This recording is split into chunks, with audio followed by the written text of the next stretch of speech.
ആലപ്പുഴയിൽ നവജാത ശിശുവിനെ കുഴിച്ചുമൂടിയ കേസിൽ അന്വേഷണം ഊർജിതമാക്കുമെന്ന് പോലീസ് പറയുന്നു. കുഞ്ഞിനെ കൊലപ്പെടുത്തിയതാണോ അതോ മരണപ്പെട്ടതാണോ എന്ന് വ്യക്തമായിട്ടില്ല ഇതുവരെയും. കുഴിച്ചുമൂടിയ കുഞ്ഞിന്റെ പോസ്റ്റ്മോർട്ടം റിപ്പോർട്ട് പുറത്തുവന്നു. പക്ഷേ അതിലും കുഞ്ഞ് മരിച്ചതാണോ കൊന്നതാണോ എന്ന് മനസ്സിലാക്കാൻ കഴിയുന്നില്ലെന്നാണ് അവർ പറയുന്നത്.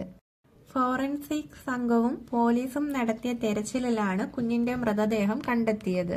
കുഞ്ഞിന്റെ മൃതദേഹം അഴുകിയ നിലയിലാണ് അവർക്ക് കണ്ടെത്താനായത്. അതുകൊണ്ട് തന്നെ മരണകാരണം വ്യക്തമാകാൻ കഴിയുന്നില്ലെന്ന് പോലീസ് ഉദ്യോഗസ്ഥർ പറയുന്നു. അതിനാൽ സംഭവത്തിൽ കൂടുതൽ അന്വേഷണങ്ങൾ നടത്തുമെന്ന് അവർ അറിയിച്ചു. കഴിഞ്ഞ ഞായറാഴ്ചയാണ് കേസിനാസ്പദമായ സംഭവം നടക്കുന്നത്. കേസിൽ യുവതിയുടെ ആൺസുഹൃത്തിനെ പോലീസ് അറസ്റ്റ് ചെയ്തിരുന്നു. കുട്ടീനെ കുഴിച്ചു മൂടുന്നതിനു മുമ്പ് കുട്ടിക്ക് ജീവനില്ല എന്നാണ് പ്രതികൾ പറയുന്നത്. സെക്ഷൻ 91 കുട്ടികൾ ജീവനോടെ ജനിക്കുന്നത് തടയുകയോ ജനനശേഷം മരിക്കുകയോ ചെയ്യുക. 93 12 വയസ്സിന് താഴെയുള്ള കുഞ്ഞിനെ രക്ഷിതാവോ പരിചരിക്കുന്ന വ്യക്തിയോ ഉപേക്ഷിക്കുക.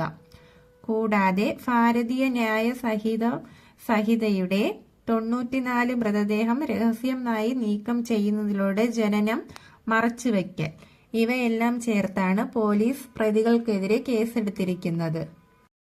കേസിൽ കുട്ടിയുടെ അമ്മയുടെ പേരിൽ മാത്രമല്ല അവരുടെ ആൺസുഹൃത്തിന്റെ പേരിലും പോലീസ് കേസെടുത്തിട്ടുണ്ട്. ഈ മാസം 6-ാം തീയതിയാണ് കുഞ്ഞിന്റെ പ്രസവം നടന്നിരിക്കുന്നത്. 7-ാം തീയതി ആ കുട്ടിയെ കുഴിച്ചു മൂടുകയും ചെയ്തു. ഇത് വീട്ടുകാരിൽ നിന്ന് മറച്ചു വയ്ക്കുകയായിരുന്നു ആ യുവതി ചെയ്തിരുന്നത്. പിന്നീട് ശാരീരിക അസ്വസ്ഥതകളാണെന്ന് പറഞ്ഞ് സ്വകാര്യ ആശുപത്രിയിൽ ചികിത്സ തേടി എത്തിയായിരുന്നു. അങ്ങനെ പോയപ്പോഴാണ് സംഭവം പുറത്തു വരുന്നത്. ശാരീരിക അസ്വസ്ഥതകൾ ഉണ്ടെന്ന് പറഞ്ഞ് ഹോസ്പിറ്റലിൽ അഡ്മിറ്റായ യുവതിയെ പരിശോധിച്ചപ്പോൾ ഡോക്ടറിന് കാര്യം മനസ്സിലായി. എന്നാൽ ആ യുവതി ആദ്യമൊന്നും സമ്മതിച്ചിട്ടില്ല എന്താ നടന്നതെന്ന്.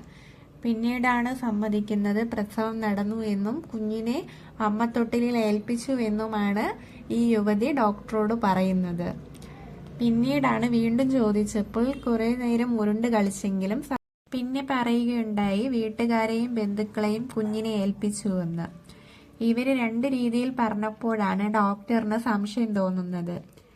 അങ്ങനെയാണ് അവർ പോലീസിനെ അറിയിക്കുന്നതും പോലീസ് വന്ന് ഈ സ്ത്രീയുടെ മൊഴിയെടുത്തതും.